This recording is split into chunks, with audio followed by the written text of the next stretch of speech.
All right. So the other day, decided to do some deadlifts from the floor.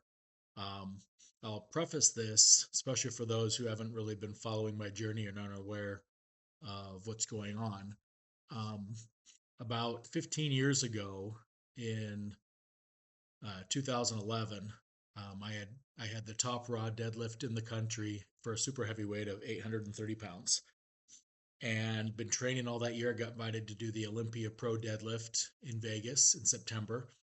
So I trained really hard, and actually my weight was continuing to move up, and I was on pace for probably about a 50-pound improvement. I was looking at 880 or more, and went on a really good day, hoping to even try a 900 on that day. So I was feeling really good about that. But something had been going on for the last several years leading up to that, and that is that my left leg, my hip, I didn't know what it was, but my left leg was causing me problems to where I couldn't put my own sock on or shoe on that foot. I had to have my wife or kids help me with that. When I did the 830, I actually had my son along with me to go in the back and help me put my sock on and my deadlift shoe on that foot so that I could compete, and then went out and deadlifted my weight. Well, I was having this problem for a while, and I thought I was just tight, stretched the muscle, went to a chiropractor, all kinds of stuff to try to figure out if I could be a little more flexible and get in better position. My position's not great in the deadlift anyways, but especially with that, it was really difficult to get down and grab the bar, and so my deadlifts definitely looked a little awkward. But I went ahead and I trained for it, and I was having like I said, I was having a really good um, training leading up to it, and I was expecting a big lift.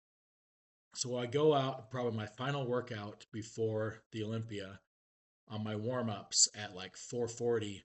I felt my back tweak almost like it was sheet metal and just went whack, and blinding pain. I sat down and I just tried to clear my head and catch my breath and figure out what if I could even walk. And so obviously that was it for the workout. I was 10 days out from the contest, and I spent a little time figuring out, am I even going to do this thing? I already paid for the tickets, I already entered. I just thought I'm going to try to recover and hopefully I'll be fine and be able to compete on the day. I was able to. I wasn't fully recovered, but I was able to get my opener of 805. It was okay. I almost got my second one, was a real grind of 821, which really shouldn't have been. I mean, that was going to be less than my opener had I not hurt myself. So I ended up winning the gold in the super heavy, which is good, but I was very disappointed because I wasn't at my best. And shortly after that, I found out that the reason for all that difficulty was half my hip joint had been eaten away and I needed a hip replacement. They told me to stop squatting and deadlifting heavy and to rest, and also to deal with the pain as much as I could, to put off the hip replacement as long as I could, because they wear out, and the more you have, the worse it gets each time. And I was only 42 at the time. So I did that. I put it off for 4 years, really didn't squat or deadlift, very little, a couple of times here and there over the course of the next 4 years.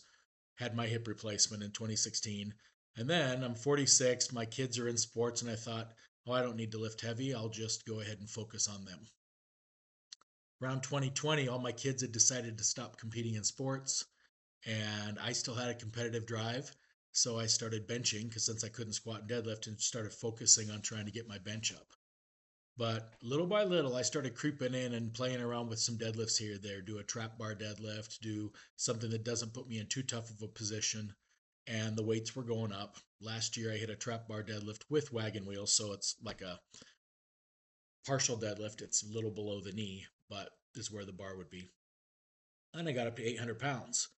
And I kind of played around with it and put it back. Well, of course, internet, you get a lot of insults. You're cheating, you're doing whatever. And my son actually said, "Well, can you still deadlift from the floor?" So I thought I'd try it. I did it once or twice over the last few years. I tried it a few weeks ago and got up to 565, and it felt a little awkward, but it wasn't horrible, and I didn't feel super sore afterwards. So after a couple of weeks and I did the trap bar again, I decided to go out and do from the floor and see what I could do, and that's what this workout is. So at this point, I'm 56 years old, got an artificial hip. I've been losing weight, which is a good thing, but it also I'm trying to lose weight, but it also affects your strength. So all that into consideration, not trying to make a bunch of excuses, but just so you understand who I am and what I'm trying to do. maybe that'll make a little sense. And so I'm going to kind of walk you through my workout and what I was doing and what I was feeling. And hopefully it'll be helpful to somebody. And if not, it's something I can look back and show my grandkids one of these days. So thanks for coming along on my ride and let me kind of explain what's going on here. So I warm up and I did some light warm ups with the bar and then 135 pounds. And then I put these plates on, these black ones, in case anybody's wondering. They're 100-pound plates. So it's 245 pounds on the bar. And that's why I'll always get those questions about where's the extra weight coming from. But those are 100-pound plates. You can see my right arm, both my arms don't straighten all the way. I have, besides just being old and arthritis, I've had elbow surgery too, and my arms never quite straighten all the way. But it hasn't held me back. I haven't pulled my bicep, and that actually happened before I did my 830 deadlift, so that's nothing new for me. That warm up felt pretty good, and so I was comfortable bumping it up to 335 here, and decided to do my little alternating grip like you would in a powerlifting contest instead of using straps. And while it went up easy, that felt really weird on me. I was like, I'm not ready to really push that yet. It didn't feel right. So I put some straps on. 425 felt all right. To be honest with you, none of them were feeling great. My back was kind of tight, but they were moving, and sometimes that's all that matters is the weight's moving and you're not hurting yourself. So I got my belt on, getting my straps on this with 515.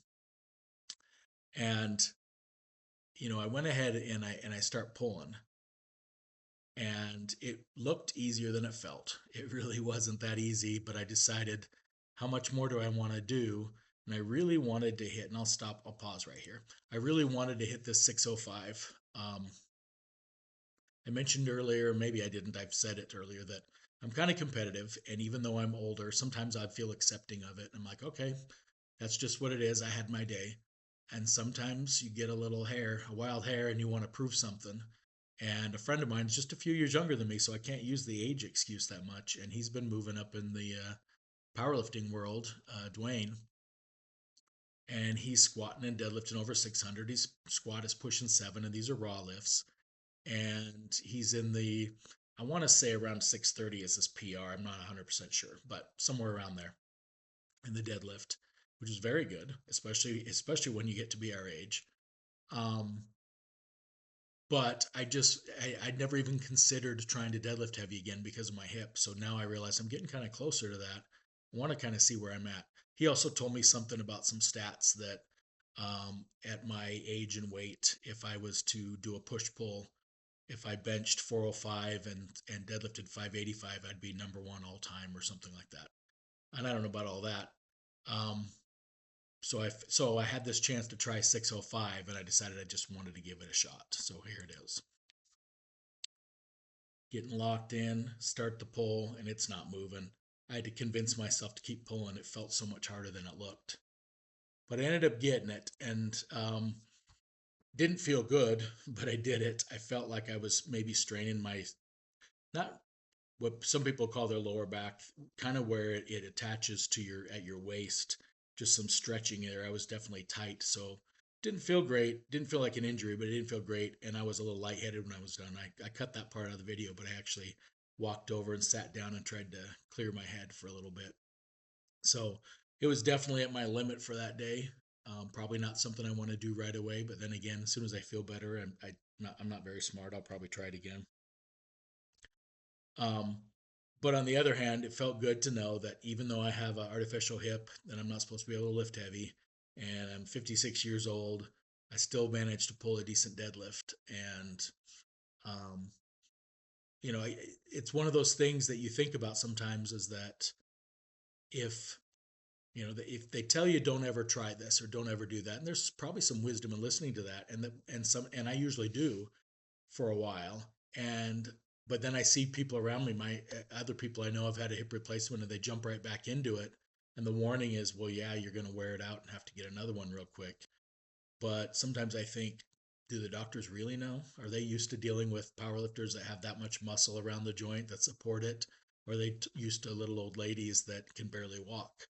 So I try to balance the two of those and not get too crazy, but not allow myself just to rot in a rocking chair either. So that was my workout for the day. If any of you guys have any questions or things you'd like to see or understand or know about, make sure to leave something in the comments, and I'll see if I can answer you, or if there's a video you want to see or something in particular, a training aspect, I'll be happy to talk about it.